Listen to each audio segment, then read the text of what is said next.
Seguimos recorriendo el país y ahora les propongo irnos al departamento de Cerro Largo, a una estancia Los Miradores, a 30 kilómetros de Melo. Allí se fue Jessica Méndez, pero para conocer una historia muy particular, una historia de enfrentamientos entre la familia Saravia y Muniz, caudillos políticos.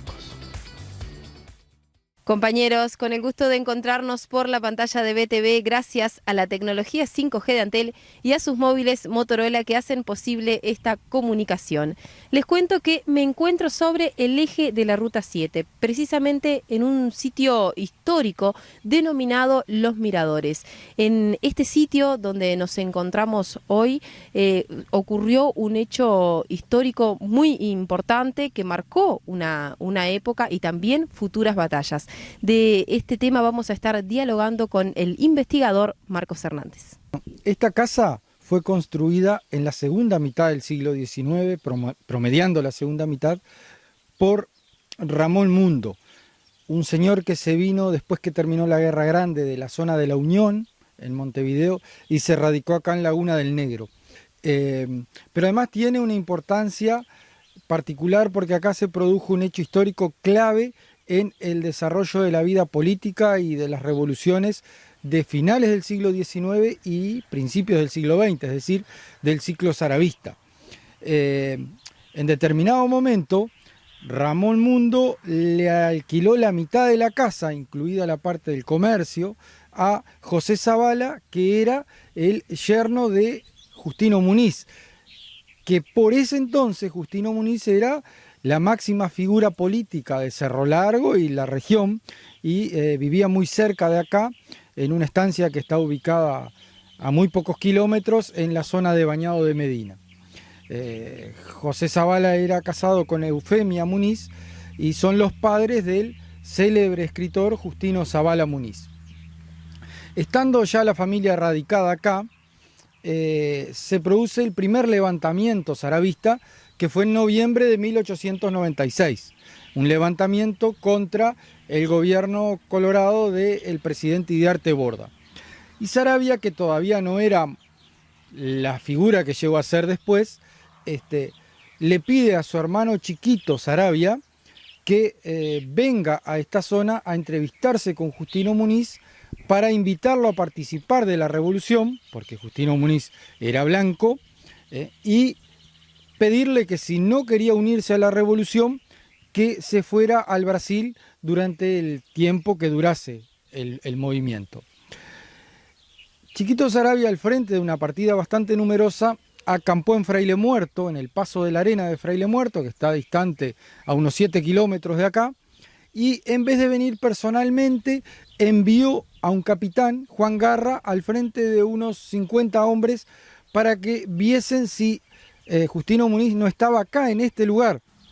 Y lo que hace Juan Sosa es dirigirse acá, pero en vez de venir en son de paz, ya vino con una actitud hostil hacia los pobladores de la casa, pidiendo comida y bebida para todos esos 50 que lo acompañaban, lo que generó el rechazo de las personas que estaban en la casa, que le dijeron que no, que estaba cerrado el comercio, bueno, y se genera una discusión que termina en una pelea.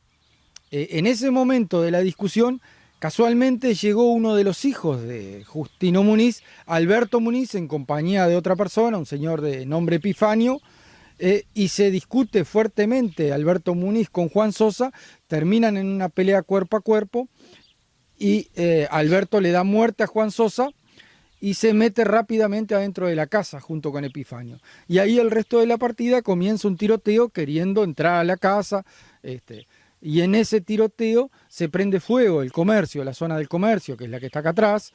Justino Muniz ve desde su casa el humo y siente los tiros y se viene rápidamente al mando de una partida numerosa que estaba acampada en su casa, y llega justo cuando la familia ya estaba por perecer dentro de la casa por el humo, por el incendio. Los revolucionarios de Chiquito, que ya en ese momento había llegado Chiquito también, y también exigía que la gente de la casa saliese, Bueno, los revolucionarios, al ver que se aproxima Muniz con una partida muy numerosa, emprenden la retirada y vuelven hacia la zona de Fraile Muerto. Muniz los persigue, se produce un tiroteo. Lo cierto es que cuando Muniz volvió, se dieron cuenta que faltaba un hijo de Muniz que estaba en la casa cuando el tiroteo, de nombre Segundo, que tenía problemas cognitivos. Lo empiezan a buscar y pensaron que la partida de Chiquito se lo había llevado. Pero en determinado momento lo encuentran en una de las torres, justamente en la que está a mi espalda. Estaba muerto en la torre. Se había asustado, se había refugiado en la torre y justamente la torre fue uno de los primeros lugares que se prendió fuego. Entonces murió quemado, primero sofocado por el humo y después quemado. Esto genera obviamente la desazón en Justino Muniz y es el inicio de la rivalidad entre los Muniz y los Saravia, una rivalidad que empieza con Justino y con Aparicio, pero que después se va a extender a ambas familias y después a otros actores, ¿tá?, vinculados a los Saravia y a los Muniz, y que se extendió por buena parte del siglo XX. Cuando Aparicio Saravia se entera de este episodio, lo reprendió duramente a Chiquito. Le dijo, entre otras cosas, así no triunfan las revoluciones, con su proceder usted nos quebró un ala. Y Chiquito reaccionó con mucha rabia hacia Justino Muniz y juró matarlo. Y ese juramento de Chiquito a su vez va a ser la causa de su muerte, porque en abril del año siguiente, este hecho se produjo el 26 de noviembre de 1896.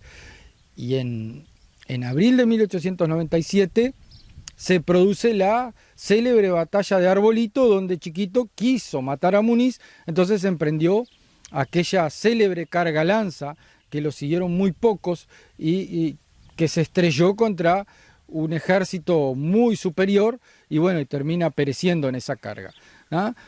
Pero las diferencias no quedaron zanjadas ahí, sino que se van a extender durante mucho tiempo. Bueno, qué historia, ¿no? Qué historia que recreó Jessica Méndez a través de este informe. Bueno, hemos llegado al final del programa del día de hoy, pero no se preocupe, nosotros nos reencontramos en horas, como siempre, para seguir recorriendo lugares, paisajes, historias de vida, eventos culturales, eventos gastronómicos. Bueno, lo que a ustedes se les ocurra, está este gran ventanal de todo Uruguay. Ustedes sigan enviando las sugerencias al mail que aparece en pantalla y nosotros nos encargamos de hacer el resto. Que pasen muy bien, sigan prendidos a la pantalla de BTV, ya llega Día a Día.